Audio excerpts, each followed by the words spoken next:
Eu queria até aproveitar para puxar a próxima pauta, posso? Olha. Que são essas palavras ou termos prontos que pessoas falam, tipo, pô, esse filme é um clássico instantâneo. Desculpa, amigo, você não vai entrar pra fora. Não vai ter como o filme ser um clássico instantâneo. Filme atemporal. Esse eu detesto também. Caraca, é um filme tão bom que ele é atemporal. Não é, amigo. Todo filme é documento de um tempo. Não tem como ele ser atemporal, porra. Caralho.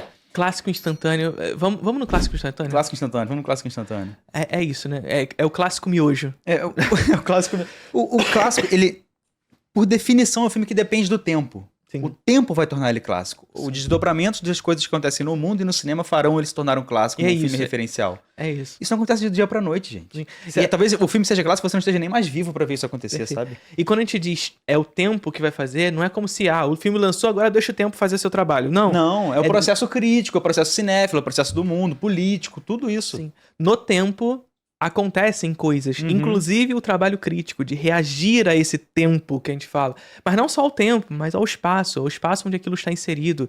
É perceber um filme hollywoodiano como hollywoodiano. É perceber um filme brasileiro como brasileiro. É perceber um filme europeu como um filme europeu. É o processo que o Truffaut fez de valorizar o Hitchcock, por exemplo. Sim, O Hitchcock é um antes e depois. É um antes e outro depois do Truffaut. Caralho, da novela errei tudo. Vague, como tudo. Na novela vai como um todo. Tipo, houve um trabalho de reconhecimento, porque ele era visto como um manipulador, um Sim. cara de truques aqui e ali, sabe? Sim. E não, pô, um dos maiores formalistas da história do cinema, Sim. pô. E a gente perceber isso até para um cinema mais contemporâneo. A gente pensar no Shyamalan, por exemplo, né? Que é um diretor que a gente gosta, com ressalvas, algumas coisas aqui, mas a gente gosta. Mas o Shyamalan foi esse diretor, né? Que ali na década de 90 surgiu como, uau, né? O novo Spielberg. né? Tinha capa de revista, né? The New Spielberg. O New Spielberg. E já superou faz tempo, hein, gente? Olha só. Mas é o novo Spielberg. E assim, entra pra década de 2000 e olha a análise contextual, né? Entra na década de 2000, vem esse cinema realista da trilogia Bourne. Do trauma do 11 de setembro, principalmente. Trauma do 11 de setembro, a perda da fantasia. Uhum. E aí o Shyamalan começa a cair nesse desuso, começa a cair em descrença na própria crítica, mas também no público. E tudo isso tá assimilado, não é descolado, né? Crítica e público juntos ali vão criando esse imaginário também sobre o diretor. Até que ele cai num lugar meio... Quem é esse cara? Continua fazendo as mesmas coisas. Nos Estados Unidos ele é piada completa, né? Pois é. E aí aqui no Brasil, olha só, não é só tempo, é espaço também. Aqui no Brasil é um cara resgatado, Sim. sabe? É um cara resgatado. A gente pegar outros filmes como o Speed Racer, que na época foi bomba, mas que é crítica brasileira, não sei se mundial também, tô por fora desse debate. Eu acho que os canadenses gostam, mas eu não gosto muito da galera canadense, não. Mas fizeram esse resgate no filme. Uhum. Então assim, existe um debate. Que em muitos dos filmes que são... Hoje a gente tá discutindo sobre o Garoto Infernal o tempo inteiro, que foi um filme que, se tu entra no Rotten Tomatoes, é 50%, 40% lá. Rotten Tomatoes, que é outro assunto também, Outro né? assunto pra daqui a pouco. Então assim, sabe, não é... Nenhum filme nasce instantâneo. Muitas vezes, grandes diretores caem em descrença e depois retornam no debate popular. Inclusive, aquele momento de descrença retorna também. Aquele momento que ele fez filmes que foram mal falados e tudo mais. Voltam pro debate e ganham espaço. Uma coisa até que a gente tem que pontuar é que nessa janela onde o tempo opera e a cinefilia e o mundo, etc., mais do que nunca, o marketing também tem uma participação muito grande nisso. Sim. A percepção que as pessoas têm de um cineasta ou um filme é muito influenciada pelo dinheiro hoje. Sim. O Brian De Palma, se tivesse sido marketeado, ele seria reconhecido como um dos grandes cineastas da história da humanidade. E não é, infelizmente, porque ele é um foda do caralho. Pra caralho. É o grande, assim, pra mim... Da nova Hollywood. É o grande nome da nova Hollywood. Eu fui cancelado no Twitter essa semana por isso, tu viu, né? Não vi. Eu até silenciei o tweet, que era uma foto dele com Spielberg, Scorsese, George Lucas, e tinha mais um, quem era? Não lembro, enfim, tinha mais um da nova Hollywood. Aí eu citei falando, posso falar? Coppola, o de Palma o de Coppola. Posso falar? O de Palma sobra muito aqui. E pra mim sobra muito, foda-se. Fácil. E o pessoal ficou revoltado. Pô, foda-se, amigo, faz tua opinião aí, caralho, essa é a minha. Porra, faz o teu tweet. E assim, não é nem como se fosse, tipo... É porque no Twitter tem esse negócio... A gente vai falar sobre o Twitter... A gente já falou sobre o Twitter, na verdade. Eu tô perdido nas pautas, porque hoje a gente vai fazer 2 programas. Mas tô perdido nas pautas. Mas a gente já falou sobre ele em 2 programas, 3 programas atrás aí. Mas... no Twitter tem esse negócio com o Scorsese, né? Tem porque ainda tem isso, né? É um diretor que ainda faz filmes hoje. O De Palma tá aí, mas... É aquele negócio. O estilo do De Palma... não tá cabendo nos tempos de hoje, né? E aí ele cai meio nesse lugar do esquisitão, do maneirista, esquisitão e tudo mais. vulgar um pouco. É um pouco do que caiu o Shyamalan depois do 11 de setembro. Um lugar meio tipo num limbo ali e tudo mais. E o ruim é que isso, aí já até puxando uma pauta derivada, é, tipo, as pessoas já vão com o olhar pronto pros filmes. Tipo, já vão esperando um negócio ridículo do Shyamalan. E na época ninguém percebeu que Fim dos Tempos é um filme sobre o 11 de setembro. Sim. É um filme sobre o trauma e a paranoia americana pós 11 de setembro. É lindo. Aquela cena que o Mark Wahlberg tá desesperado porque ele tá na casa e tem uma planta. Ele começa a rezar pra planta não matar ele. Aí ele, caralho, é uma planta de plástico. Tô falando com uma planta de plástico. A paranoia fudeu a cabeça dele. Pô, é muito foda. Pra mim, o melhor filme sobre o 11 de setembro é esse filme. Aí tu tá forçando muita barra. Qual que é melhor que esse sobre o 11 de setembro? Fala aí. Ai, mas Esse é meu favorito. É porque eu não gosto desse Tu não gosta de Fim dos Tempos? Não Porra, gosto. do caralho, do Não caralho, gosto. do caralho. Eu entendo que é o tudo mais, mas... Vai, fala que Vingadores 1 é melhor que... Não, pelo amor de Deus, cara. Mas eu acho melhor. Ai, tá Foda-se. vendo? Tá vendo? Vagabundo. Foda-se, Você é um eu vagabundo. sustento o meu gosto aqui. É por isso que o Vasco vai Mas cair também de novo. mas eu também não acho Vingadores um bom. Só o bait. Mas eu acho Cloverfield melhor. Eu gosto mais. Muito bem citado. É um puta filme, gosto. filme. Eu gosto de Cloverfield. Eu acho... É porque... Cara, outro dia eu fiquei muito surpreso. Vou citar outro crítico aqui. Eu fui falar de Cloverfield com o Bruno Andrade, ele mandou um áudio falando bem pra caralho do filme. Caralho, tu gosta, que surpreendente, mano. Ele defendeu muito bem, mas eu não lembro agora. Depois eu vou até ouvir pra te falar aliás, também. assim, eu há pouco tempo, faz um tempinho, mas não foi na época que eu me deparei que é do Matt Reeves. É do Matt Reeves, sim. Gente, que isso, Matt Reeves. Eu acho que o J.J. Abrams produz esse filme, Sim. ou ele co-roteirizou, não sei, mas tipo, ficou o marketing muito vendido em cima do J.J. Abrams, porque ele era uma figura grande na época. Esse negócio é do mesmo produtor, e foda-se que é o mesmo produtor, tá ligado? Se tu vê em trailer, do mesmo produtor de tal filme, foda-se. Quase sempre é uma manipulação de fatos, né? A galera acha que o filme é dele. Cara, eu lembro que eu fui ver um filme com Matthew McConaughey, que é sobre a escravidão, de 2018, alguma coisa de liberdade. E aí tava no pôster do diretor 4 vezes indicado ao Oscar. E eu nunca tinha visto esse filho da puta na minha vida. Aí eu fui no IMDb, assistente diretor de um filme que foi indicado ao Oscar. Sei lá, co-produtor do filme que foi indicado. O cara nunca foi indicado como diretor. Sim. Só que tá lá, 4 vezes, o diretor 4 vezes indicado ao Oscar. Porra, é manipulação pra caralho, enfim. É o marketing que a gente tava falando. É o marketing. É tentar construir o autor, sabe? Sim. Então, assim, clássico instantâneo, esquece. Filme é temporal, esquece. Filme é temporal, esquece. E aí? Se o filme é atemporal, ele pode até ser, mas ele é ruim. Porque ele não tá dialogando com o seu tempo. Sim. Porque... Mentira, ele não existe, né? Mas não existe. Mas, assim, é porque a parada... Se o filme almeja ser atemporal, provavelmente ele é ruim. Mas mesmo assim ele não vai conseguir. Não vai conseguir, é impossível. Porque é essa lógica, né? Toda técnica tem idade, toda técnica marca o seu tempo e o seu uso no espaço. E, portanto, o filme ele acaba sendo um documento da realização daquele tempo e daquele lugar. Né? Outro erro comum da galera. Porra, se esse filme de, sei lá, 2005 fosse lançado hoje, vocês iam amar. Mas ele não seria, amigo. Não seria. Ele só é daquele jeito porque ele saiu naquele ano, cacete. Sim, faz 20 esquece, anos, pô. Supera, amigo. Não é desse tempo, é do outro tempo. Então esquece, não é a mesma coisa. É outra. Ele pode ser resgatado. É aquilo que a gente falou, ele pode ser resgatado, mas ele é fruto daquele momento. Não, e é aquela questão. Aí me falam, por exemplo, sempre que eu falo sobre não existe filme atemporal, eu falo, mas os temas podem ser atemporais. Também não. Eu também não concordo. De certa forma, acho que sim, mas desenvolve. Não, porque assim, por exemplo, a gente pegar um filme que da década de 50, como. Como é que é o nome daquele filme do Gregory Peck? Só é para todos? Só para todos. Que é um filme que discute racismo. Aí vocês vão falar, o racismo é um tema atemporal. Mas o jeito que ele aborda... Mas o jeito que se aborda é com outro. certeza. O jeito que se aborda é fruto daquele momento histórico. Você pode pegar os grandes temas, mas eles sempre estarão, de alguma forma, encaixados no momento onde eles foram concebidos. Você pode pegar aquele tema que está discutido naquele filme e trazer para os dias de hoje. Sim. Mas aquele filme é fruto daquele momento. Sim, até mesmo perfeito. a discussão é daquele momento, sabe? A gente pode fazer esse trabalho de trazer para os dias de hoje, mas não é atemporal, mesmo a discussão temática. Ela pode ser trazida, mas não é atemporal, é fruto daquele momento, daquele momento que foi realizado. E a parte do trabalho crítico localizar os filmes, né? Sim. Tipo, eu já vi muita gente falar, eu vi o Planeta dos Macacos original, não achei nada demais. Cara, mas tem que ver o filme no contexto.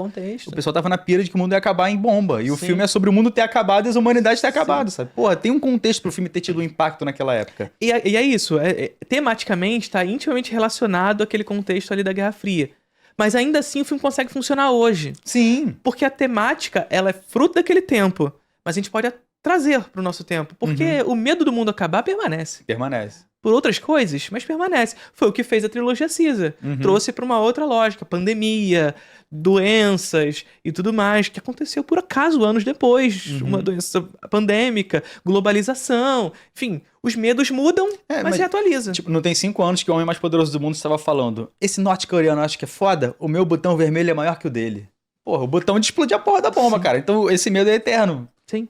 Pois é, o medo ele permanece e os temas eles são rediscutidos. Mas, fato é, Planeta dos Macacos estava discutindo sobre aquele momento. Sobre aquele contexto histórico. Bem como também não existe filme universal, né, Matheus? Não existe filme atemporal, não existe filme universal, justamente porque todo filme é fruto de um espaço, de um lugar. O lugar onde ele foi realizado. É claro que, se a gente for pegar Hollywood, as produções hollywoodianas, é aquilo que a gente sempre discute. O mercado de Hollywood é o mundo. O mercado do Brasil é Brasil. Então, e por isso, os temas discutidos por Hollywood são sentidos como universais, mas não são. Não são. Isso é muito importante. São ideologicamente postos como universais, mas isso é ideologia pura. Pura. Então não existe filme universal também, bem como não existe filmes atemporais, não existem filmes universais. E o que existe, mas você não deveria se importar, é furo de roteiro. Sim. Eles existem, mas eles não são tão importantes. Mas não importa, cara. Não importa. Se você tá prestando atenção no furo de roteiro, você já perdeu, já saiu do filme há muito tempo, amigo. Eu sinto muito pela sua experiência porque ela foi arruinada. Porque não importa. Geralmente, quem tá prestando atenção em furo de roteiro é o caça-erro. É o caça-erro, o cara, é aqueles canais Cinema Sins, que é uma merda. Cara, é o pior canal de cultura, de arte da história do YouTube, cara. Eu odeio Cinema Sins, odeio. Não conheço. O trabalho deles é esse, é listar furo de roteiro. É só isso. Aí, tipo, eles falam em velocidade 2, aí eles passam trechão do filme e fica listando, ó, erro 1, 2, 3, 4, até o 40, sabe? Cara. É terrível. Formou uma geração de pessoas bitoladas nos Estados Unidos.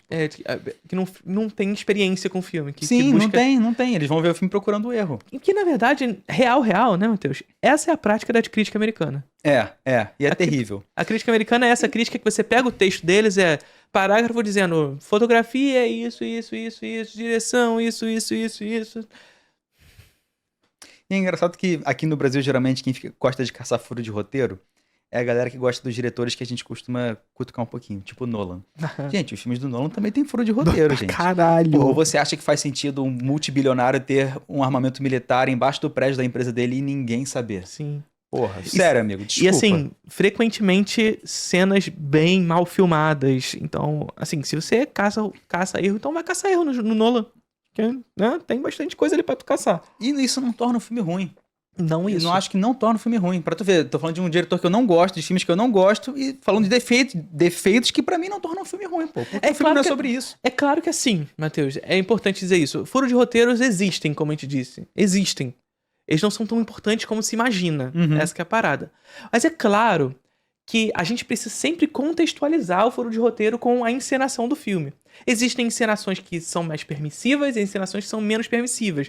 Então, se tu vê um filme realista, e quando eu tô falando realismo, eu não tô falando realismo estéreo, contemporâneo e tudo mais, que quer parecer real pras pessoas hoje, naquela baboseirinha, não.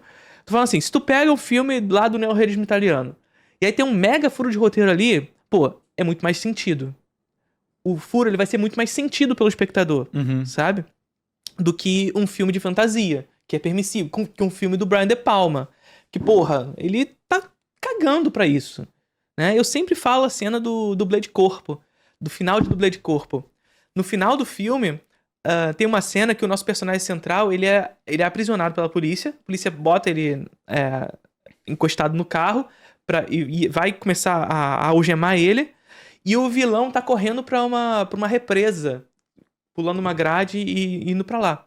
Ele tá vendo o vilão indo pra lá, e aí o personagem principal, ele dá um socão no policial e sai correndo. O policial vai atrás dele? Não. Então assim, num filme realista, o que o policial faria? Tem que correr atrás, caralho. Porra, a polícia levou um socão na cara e não vai correr atrás? Só que o Brian De Palma tá cagando pra isso. Então, não importa, ele só queria se desvencilhar da polícia e ir lá. Não importa, a polícia não precisa seguir. A cena não é sobre isso, Não né? é sobre a polícia. Sabe? Numa encenação realista, seria estranho a gente não ver a polícia indo atrás. Mas numa encenação que o Brian De Palma nos sugere, cara, Pra quê? Porque o roteiro é um meio pra imagem funcionar. Sim. As pessoas têm essa discussão, tipo, não, o roteiro é a alma do filme. Não é. Ou então, Sim. o roteiro é um pedaço de papel pra você, sei lá, limpar a bunda e jogar fora. Também Também não não é. é. Também não é. O roteiro é importante. Não está acima da direção, mas Sim. o roteiro, ele tem uma função no filme. Só que ele é fluido. O roteiro é uma técnica. É uma assim. técnica. Só que ele é fluido. Você pega, por exemplo, Joias Brutas. A cena... Tu lembra do Joias Brutas? Lembro muito pouco, mas se você falar... Tem uma de repente eu cena lembro. no cassino que a Julia Fox, ela pede ajuda de um cara que tá apostando na roleta lá e ele ajuda ela a fugir com dinheiro. Uma cena que não tava no roteiro. Os Safdie chegaram no lugar, pô, esse cara aí, ele é engraçado. Será que se a gente der $500 ele faz uma cena pra gente? E o cara topou, porra. Sim. Isso acontece o tempo todo no cinema. O que mais tem é a história de filme que eles foram reescrever, refazer as coisas no meio do caminho. Sim. É normal. Então o roteiro é uma coisa fluida, não é uma coisa, uma estrutura pronta ali que o filme, o cara vai dirigir, tudo baseado naquilo. Não é assim, Sim. gente. Não é assim que funciona. Sim. Inclusive, uma outra imaginação com relação até à literatura, né?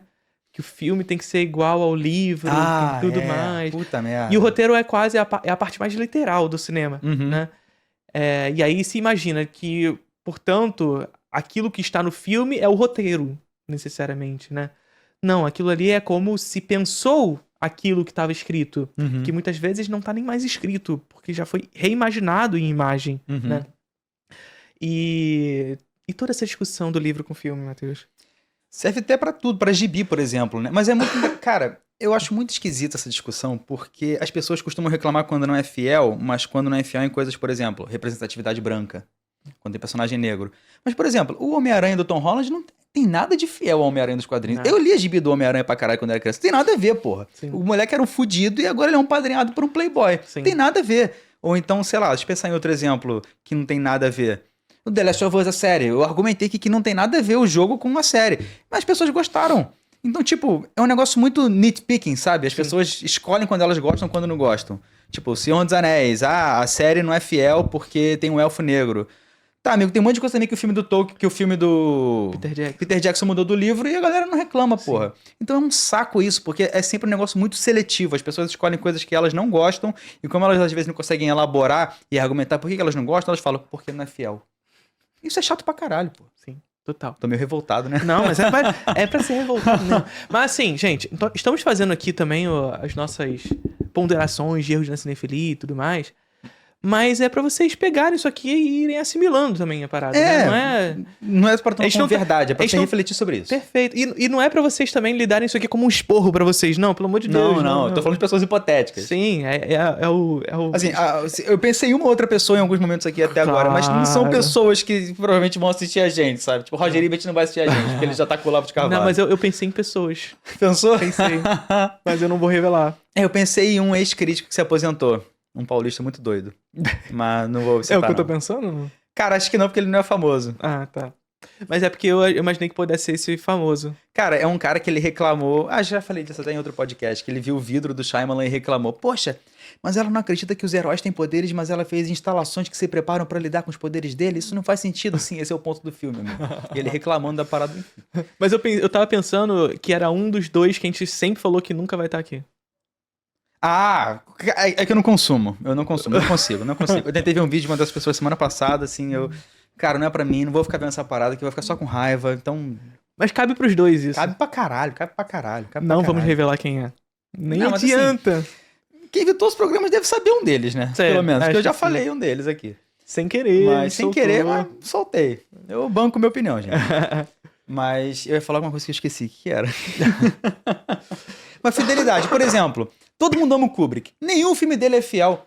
Todos os filmes que ele fez, os autores que estavam vivos reclamaram, pô, estragou minha obra, não sei o quê, pô, foi muito diferente. Tá, mas ficou bom, pô. Porque o filme é o filme e o livro é outra coisa. Você quer a história do livro?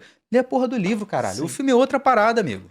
E me desculpe, Clara Canela, que veio aqui e falou que amava Stephen King, mas Stephen King é um chato do caralho. É um mala. A gente falou dele no primeiro ou segundo programa, né? Sim. Que tu falou que ele sempre defende filmes que são fiéis, que são Sim, sempre ruins. Sim. E assim, eu não estou falando de Stephen King como escritor. Estou falando de Stephen King como uma pessoa que acha que entende de cinema. Que é impressionante. Todos os filmes baseados nos livros dele que ele acha bom são uma merda. E todos os filmes que são baseados nos filmes dele que são bons, ele acha uma merda. Então o Kubrick, ele faz o Iluminado, que é bom pra caramba, mudou o filme. Não, é horrível esse aqui, tudo mais, né? Sabe? Uhum. Todo filme baseado na obra dele, que mudou a obra dele, é uma bosta. Agora, o filme que segue, sabe? Uhum. Teve um recente da Netflix que ele elogiou. Qual? É Cemitério... Ah, eu não vi, provavelmente. Ele, pô, é fiel e tudo mais. Foda-se que é fiel. Aí que tá para foda-se que é fiel.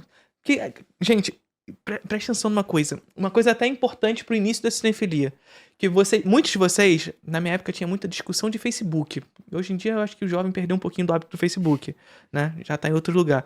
Mas em comunidades do Facebook, amantes da cinefilia. Dias de cinefilia. Fui banido de lá. Eu durei uma semana no dia de cinefilia. Mas né, nesses grupos, assim, nada contra os grupos, tá? Tô falando das discussões dos grupos. Não, o dia de cinefilia tem muita coisa contra. Porra, era horrível. Enfim, eu falava mal de outro grupo aqui já, mas... Mas as discussões são essas. A gente sempre vai ver. O roteiro é muito ruim, a história é muito... E aí, primeira coisa, a gente precisa diferenciar história de roteiro de narrativa. Narrativa sabe? é sinônimo de história. A galera acha que narrativa é sinônimo de história. E que roteiro é sinônimo de história. E aí a pessoa fala assim, o roteiro desse filme é muito bom. E quando ela tá falando que o roteiro desse filme é muito bom, ela tá falando da história do filme. Porque a história é complexa, a história é cheia de mirabolices. E aí, por ter muitas mirabolices, o roteiro é muito bom. Não. Geralmente, os roteiros do Nolan são maravilhosos. Porque os roteiros do Nolan fica fazendo... Aqui, vai pra lá... Não, gente. Isso não faz um roteiro bom. Um roteiro simples pode ser maravilhoso. Só que a grande questão é que quando esse roteiro sai do literal... sai ali das palavras e vai pra imagem, ele foi pensado de uma maneira de contar e a gente já tá falando de narrativa. Uhum. E a gente já tá falando de narrativa. O próprio Ad Astra. Você gosta do Ad Astra, do James Gray? Eu esqueci. Sim, eu gosto, assim. Eu não amo, mas eu gosto. Mas eu acho que se o filme tivesse um roteiro melhor, ele seria pior, provavelmente. O roteiro é muito simples, muito fechadinho ali. E o resto é a imagem, pô. O resto é a imagem. Tá deixando a imagem falada. Perfeito, porque foi o próprio James Gray que escreveu. Sim. O produtor brasileiro, que eu esqueci o nome, ele mexeu umas coisas no filme ali que eu também não gosto, né? Mas enfim, o filme é legal. Sim. É porque é isso. Só pra gente não jogar só no ar, assim. A história é o tempo do acontecimento, sabe? Existe um acontecimento que tem um tempo, tem uma duração específica. Essa é a história. O roteiro é a estruturação dessa história. É como essa história vai ser estruturada. Onde vai ser construído o personagem, onde vai ser construído as viradas, etc. Onde vai ser construída a ambiência, etc. Existe uma estruturação no roteiro. E a narrativa é o modo, é como vai ser contada essa história que foi estruturada. E a narrativa é tudo. É montagem, fotografia, design de som, edição de som, direção principalmente. E roteiro. E roteiro. Que tá nesse meio. A narrativa é como todos os elementos fílmicos contam aquela história. É a forma. Todas as técnicas. Se chegam a um final, né? Enfim, então vamos parar com esse negócio de misturar roteiro com história com narrativa. E reclamar de como se fosse sinônimo, né? Porra, pelo amor de Deus. Para. Não como, assim, não é fiel. Tá bom, não é fiel, mas usar isso como um critério pra... Ainda pode ser bom mesmo assim. Sim. É que nem quando fazem um remake de algum filme. Pô, mas tem nada a ver com o original. Porra, tá ótimo. Mas é bom? Sim. Eu quero saber se é bom. Sim. Porra. Até porque ser igual é aquilo que... Voltando pro Planeta dos Macacos, se a gente pega... se o Matt Reeves fizesse a trilogia Caesar, sendo